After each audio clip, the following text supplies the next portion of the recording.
Okay, what we're going to look at today is a very short game of chess that was played in France in the 1700s. In fact, it was played in 1750 in Paris by a very famous French chess player called de Le Gall. And it's known as Le Gall's mate. It's a very good illustration of the three golden rules of chess. The absolutely most important thing in chess is the safety of your king.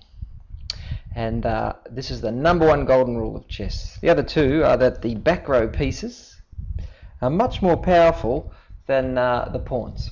And so in a chess game we like to develop the back row pieces, and this makes them more powerful. Basically the queen's the most powerful chess piece because she has the most options. She can move the furthest. So at the beginning of a game, a rook sitting in the corner there at A1 or H1 or any of the corners has absolutely no power. All he's doing is defending one pawn. When he gets active in the chess game, he's actually 5 times more powerful than a pawn, but at the beginning of the game, he's not very powerful at all. And so what we want to do is develop the back row pieces and get them into the game. And the third thing we like to do is control the 4 central squares, and to a lesser extent the 16 squares around that, because those squares are where pieces are powerful. So the third golden rule of chess is to control the center of the board. This very short game by Le Gall is a famous mate because it illustrates these ideas very powerfully. And it's a famous sacrificial game. Okay, so let's have a look what happened. Le Gall was playing white. The game was played at the Café de la Régence, which is where all the chess took place in the world. It was sort of like the Superdome of chess, if you like. It was where everybody came to test their skills. If you thought you were a good chess player, you went to Paris, France in the 1700s. You went to the Café de la Régence and you saw whether you had what it takes. So often games then were played for stakes. Chess was mostly a pastime for fairly rich men, and a lot of people made their living by being very good at chess. And de Le Gall, although he had plenty of money, he made plenty more playing chess. And this game will give you some idea as to why. He was playing a man by the surname of Saint-Bris. So let's have a look. Okay, so as I say, de Le Gall playing white, and he starts with e4, which was a very standard way to start the game back then. The reason we play a move like e4 is to control the center of the board. Black understood this idea as well, so he tries to occupy the center with his pawns. Knight f3. Usually when you play e4, knight f3 comes next because it attacks the pawn and develops a back row piece. Just as like a soccer match where when the whistle blows, all the players are on the bench. If you think of the first row of the chessboard and the 8th row of the chessboard as the bench, and the whistle blows when the first move is made, you've got to get your players out onto the pitch as quickly as you can. If you get your players out onto the pitch nice and quick, and your opponent sends one player out and runs him around the board, it's much easier for you to score goals and win the game than your opponent. So remember, you've got to get your whole team out there and attacking. So knight f3 is the best move because it develops a back row piece and at the same time causes black a problem. You always should be causing your opponent a problem with your moves, and now black has the problem of, well, how do I keep my pawn? I don't want to lose my pawn. And he plays d6.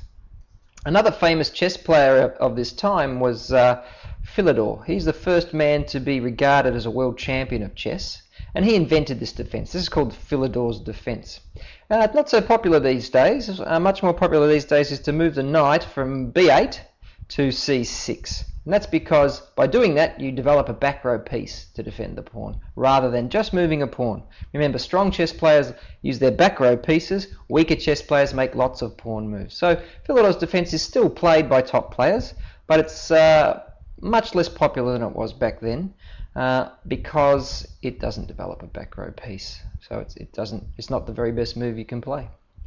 Okay, so d6, and now white Le Gall develops his bishop to c4 and attacks the weak spot. f7 is the weakest spot of the defences. Only the king guards this pawn, and I've said already that the most important golden rule of chess is to keep your king safe.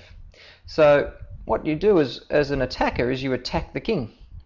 This square here is the weakest part of the defense because only the king guards it. So it's a square that only the king is guarding, and you're trying to get checkmate, so that's the place to attack. And until the king castles, that's the weakest part of the defense.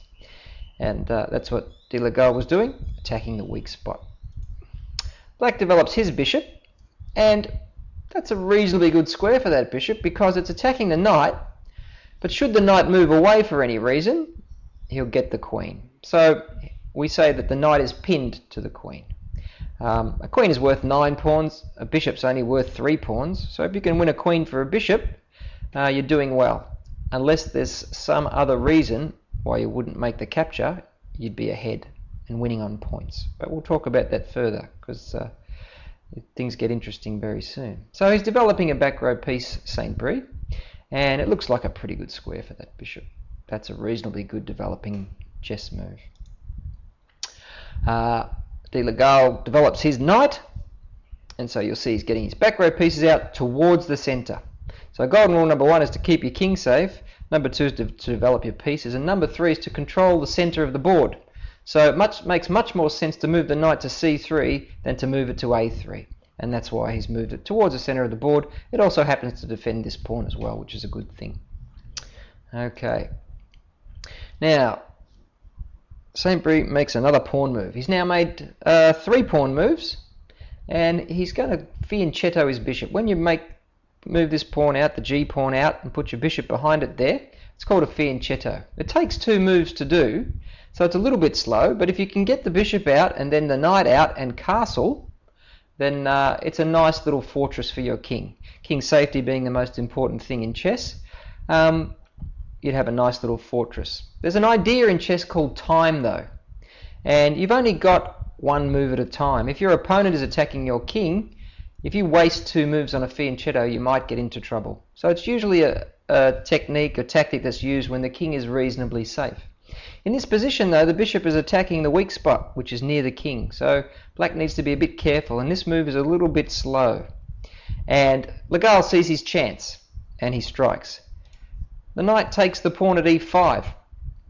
Now in actual fact, if Saint Brie had been able to go back to this current position that we see on the board here and really think about things after he'd seen what De La Gall had in place for him, he would have played pawn takes knight. But when the knight moved, his eyes lit up and he saw that the bishop could now take the queen. And it's a very tempting piece of bait, a queen in a chess game. And this is what's called a queen sacrifice. De La Gall knew exactly what he was doing. No doubt he added a bit of theatre to the situation and pretended, oh my God, I've forgotten about my queen, and carried on a bit because he was probably going to win a nice little chunk of money for winning this game. So he probably hammed it up a bit. And Saint Brie, being greedy, didn't think too hard. Apparently he moved almost immediately, according to witnesses of the game, and grabbed that queen and smiled gleefully, thinking that he was about to win all the stake money. So black is winning in points now. He's got a queen, and it appears he's going to win a queen worth 9 points for a bishop that's worth 3. But Le Gall had bigger plans. He knew that if you get checkmate, you win. It doesn't matter how many of your pieces are left, or how few. If you get checkmate, you win the game. And so he wasn't too fussed about that move, because he had a plan when he moved the knight. He was basically tempting black to take the queen as bait. And look at what he does now. He plays bishop takes f7. Once the knight was on this square, he had control of the square. He had a knight attacking there and a bishop attacking there. 2 attackers and only 1 defender. So he had control of the square. It's check. The king can't take the bishop because he would still be in check from the knight at e5.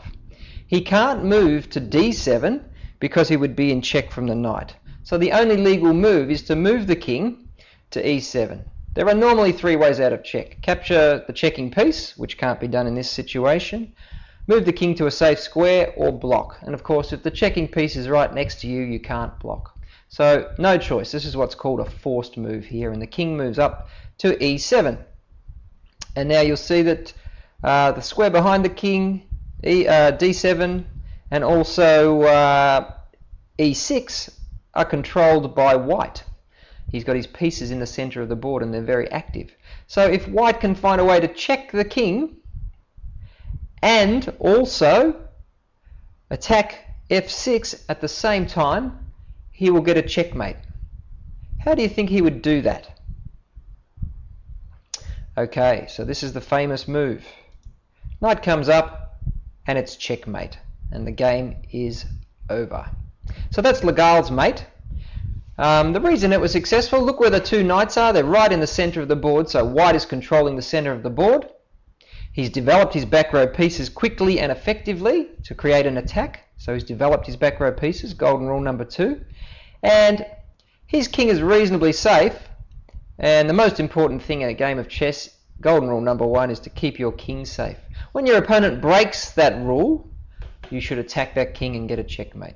So this very short game is very famous because it illustrates the 3 golden rules, and Le Gall will live on in chess history forever for this checkmate, Le Gall's checkmate.